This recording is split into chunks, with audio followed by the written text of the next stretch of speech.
And I assume document number 18, Senator Leyonhjelm. Thank you, Mr President. I take note of item 18 on page 13. The Minister for Justice, Michael Keenan, has taken a courageous stance on firearms issues of late. I mean this in the way Sir Humphrey Appleby did when he told Jim Hacker he was about to make a politically risky decision. The Abbott government was keen to be seen to take a firm stand on terrorist activity following the Lindt Cafe siege. It wanted a new national security announcement each week. For some bizarre reason, someone decided a 7-shot shotgun was a terrorist risk. A 5-shot shotgun is apparently okay, and a 10-shot rifle or a 10-shot pistol is also of no concern. Terrorists, it seems, are only interested in shotguns with more than 5 rounds. So, to prevent them from falling into terrorists' hands, an import ban was placed on lever-action shotguns with magazines greater than 5 rounds. The 7-shot Adler 110 shotgun, made in Turkey, was the only firearm immediately affected. There are other 7-shot lever-action shotguns available, but they were imported with 5-shot magazines and modified locally, so they were not affected. And of course, terrorists wouldn't be interested in them anyway. This ban on importing Adlers was introduced in anticipation of the review of the National Firearms Agreement. The review would ratify the ban as well as recategorise a number of other firearm types. The review was led by the Attorney-General's Department with involvement by states and territories. When Mr Abbott announced the ban, he said it was temporary, pending the outcome of the review. In reality, it was to be permanent. Changes to the National Firearms Agreement had already been agreed by bureaucrats in the Attorney-General's Department. I threw a spanner in the works by leveraging my vote on another matter to make the ban genuinely temporary. In exchange for my vote, the government introduced a second regulation, letting it lapse in 12 months. But, as I said, with planned changes to the National Firearms Agreement, Minister Keenan expected this to be redundant. This was frankly duplicitous, and I won't forget it. However, Mr Keenan also needed the states to agree. He took his proposal to Cabinet to amend the NFA by recategorising lever-action shotguns, placing those 7-shot terrorist magnets in a category reserved for professional shooters, from whom, obviously, terrorists would never obtain them, while keeping them away from Australia's 800,000 licensed and law-abiding shooters, who, of course, terrorists target all the time.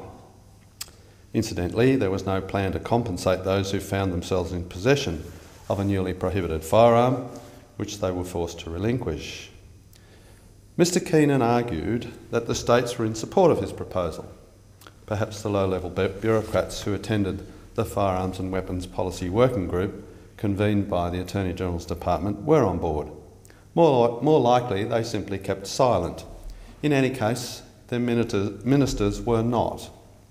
In fact, I had written confirmation that at least 2 state ministers were not in favour of the Adler ban.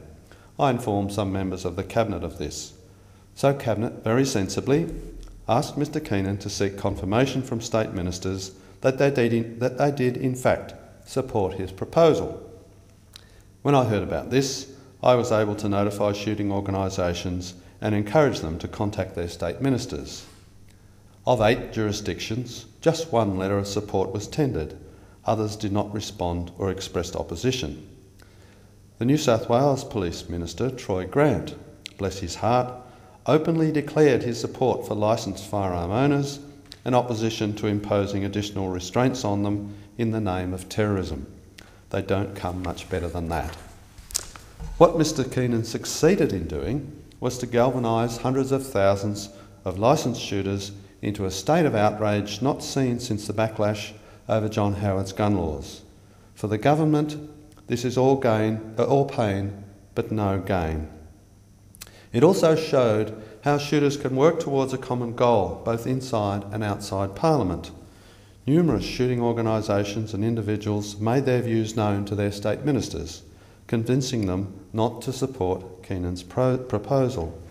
It was a mass movement, a true team effort, and nobody can claim ownership of the outcome. But meanwhile, Mr Keenan, having found himself in a hole on this issue, continues to dig furiously. He is truly courageous. He says he hopes to revisit the proposal next year and is aiming to enlist the support of police commissioners rather than police ministers. In other words, bypass elected representatives. His courage means he is dragging the government into a fight with Australia's sporting shooters. But this courage is bipartisan. Despite many Labor voters among our 800,000 sporting shooters, Labor's acting justice spokesman, Graham Perrott, recently proved he is every bit as courageous. He too linked the Adler shotgun with terrorist activity. Indeed, you could almost hear him channeling Minister Keenan throughout his press release. And neither has much idea of what they're talking about. Among the many bloopers made by Mr Perrott was his description of the Adler as high-powered and illegal. It is neither. It is a standard 12-gauge shotgun. No more, no less. Mr Perrott said, critics have said the Adler 110, which can shoot multiple rounds in rapid succession, is faster and more powerful than other models of firearms. As gun technology is updated, our laws should be reviewed to ensure that it keeps up with advances in technology. This is utter bollocks. There are thousands of lever-action shotguns already used by sporting shooters. In no way does the Adler or the other two brands of lever-action shotguns on the market represent new technology. As a fairy story, Mr Perrott's statement rivals Samantha Lee's from Gun Control Australia. When she popped up in the media talking about the Adler, she mistook it for a rifle. She also stated, no other lever action has a magazine like the Adler shotgun. Wrong. She stated the Adler has a pistol grip. Wrong. She said its lever action is sophisticated and called it advanced technology.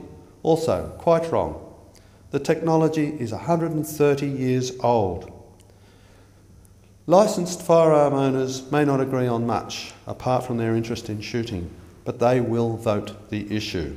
It would be insane for either the government or opposition to go to war with a huge chunk of Australians based on the ridiculous assumption that imposing further restrictions on them will somehow reduce the risk of terrorism. What it will do is encourage Australia's 800,000 shooters to vote for the Liberal Democrats. Perhaps my message to Mr Keenan should be, go ahead, Minister, make my day. Leaving the National Firearms Agreement untouched, with no special constraints on the Adler or other lever-action shotguns, neither weakens nor strengthens firearms laws. However, Mr President, there is another way of looking at this, and it concerns our Federation's health. It would do wonders for competitive federalism for the National Firearms Agreement to be abandoned, with the states left to determine what works best for them. Some may take a more restrictive approach, some a more relaxed approach. We will then see which is best in determining which minimises crime and even how it affects terrorism. Everyone supports governments taking strong action against criminals using firearms, but licensed firearm owners have suffered from being presumed criminals for too long. Being linked to terrorism is just too much. We simply won't cop it anymore. I seek leave to continue my remarks. Is leave granted? There being no objection, leave is granted.